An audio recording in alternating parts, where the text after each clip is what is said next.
Bonjour tout le monde, c'est Lisa Leblanc, vous écoutez Arrête ton char. Tellement plus rien qui se passe dans ma vie, j'ai des lits, je regarde la TV, puis des films en jogging. Tellement plus rien qui se passe. Je viens du Nouveau-Brunswick. C'est un tout petit bled de 50 personnes, pas très loin de Moncton, qui est comme notre plus grosse ville francophone au Nouveau-Brunswick. Puis ben c'est ça, puis j'habite au Québec depuis comme 7 ans, mais je suis néo-brunswickoise, je suis une Acadienne, puis c'est ça, c'est là que je viens.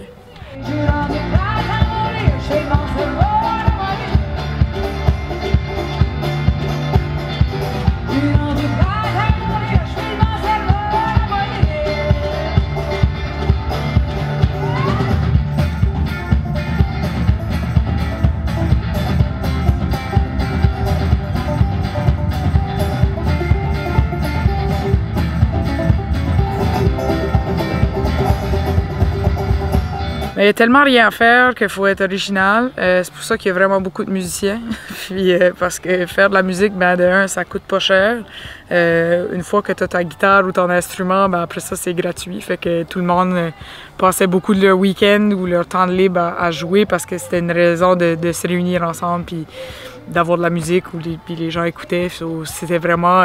j'ai grandi là-dedans. Il y a vraiment une grosse culture de party de cuisine qu'on appelle chez nous, qui est justement comme ben, tout le monde qui se réunit autour de la table et qui joue de la musique. On vient beaucoup de ça, puis dans les deux familles, du bord de ma mère puis de mon père jouaient.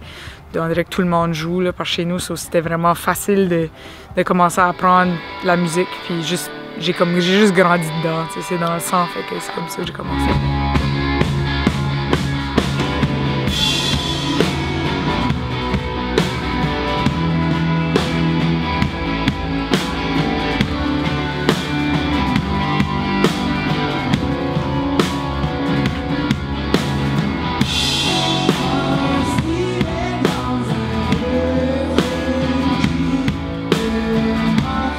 Je dirais que ma musique, comme l'écriture est assez folk, tu sais, dans l'esprit du folk, de comme de tout, un peu comme de tous les jours, les conversations que j'ai avec le monde, puis juste des situations qui m'arrivent, puis l'amour, que ça aille mal ou non, whatever. Un peu les thèmes universels, si tu veux. Là.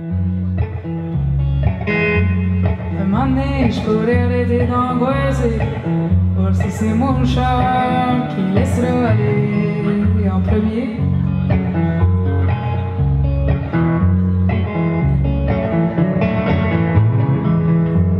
Un moment donné, je vais gratterai le vieux café de dépanneur, puis je jugerai à mon tour ceux qui s'achètent du vin d'épicerie.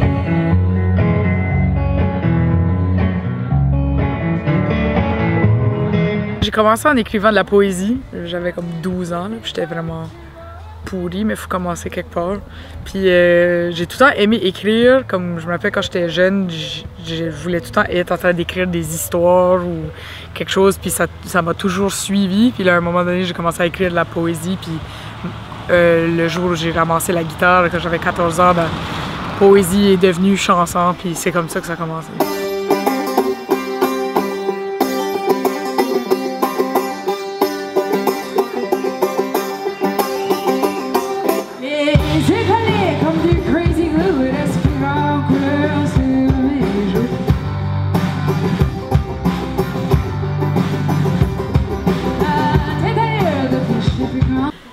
J'étais quelqu'un qui aimait vraiment beaucoup être sur la scène, même malgré que guitare ou pas, tu sais, j'ai toujours été vraiment impliquée à l'école, comme chez nous on a beaucoup des genres de colloques de leadership, si tu veux, là c'est comme un peu des associations francophones pour les jeunes francophones du Nouveau-Brunswick. Ils vont dans les écoles, ils font plein d'ateliers, puis c'est un peu comme pour trouver les jeunes qui sont allumés, qui veulent faire partie de la communauté, puis un peu les former là-dedans, les faire rencontrer d'autres gens, parce que veux pas, on reste quand même dans une province on est une minorité francophone.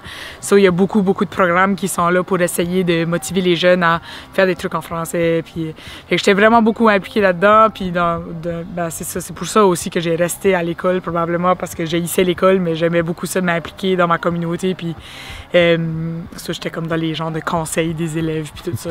Fait que j'aimais ça, parler en avant des gens, puis la musique, ben, c'était juste comme normal. Pour moi, j'avais pas de problème à aller sur une scène. Ça filait vraiment comme si que j'étais faite pour être là, puis j'étais extravertie, puis j'aimais ça, tu sais, l'attention, comme tout le monde qui joue de la musique, je pense.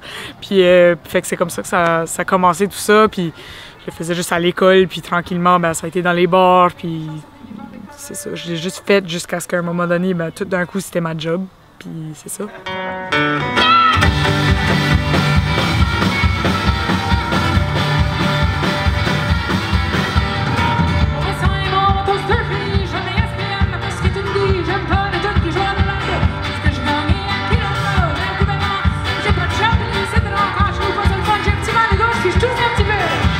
La France, pour moi, c'était vraiment pas une priorité dans le sens qu'on était tellement occupés au Québec et dans le reste du Canada que pour moi, m'en venir développer quelque chose en France, j'en avais rien à foutre. Fait que, parce que j'étais déjà dans le jus, fait que je voyais pas tu sais, je me voyais mal mettre toutes mes énergies là. Tu sais, comme je connais tellement de monde qui viennent en France pour essayer de percer, puis qui viennent habiter ici, puis qui mettent tellement d'efforts, puis que ça marche jamais. Puis moi, tout d'un coup, ben, j'ai juste un peu débarqué, puis ça a comme marché, puis je suis un peu pleine de marde, je pense. Mais je sais pas, ça a été vraiment une surprise. Tout ce qui se passe ici, c'est vraiment... Je sais jamais vraiment à quoi m'attendre. C'est encore de même à ce jour. Comme, on a fait des shows, comme on avait 3 shows, là, puis c'est encore toujours des surprises de voir autant de gens, puis des gens qui connaissent les chansons aussi, là, puis qui nous suivent. Je suis toujours vraiment heureuse parce que, comme je dis, on le savait juste pas, puis je sais jamais à quoi m'attendre ici, fait que c'est ça. Ouais. On mange du craft dinner, c'est tout ce qu'on a besoin.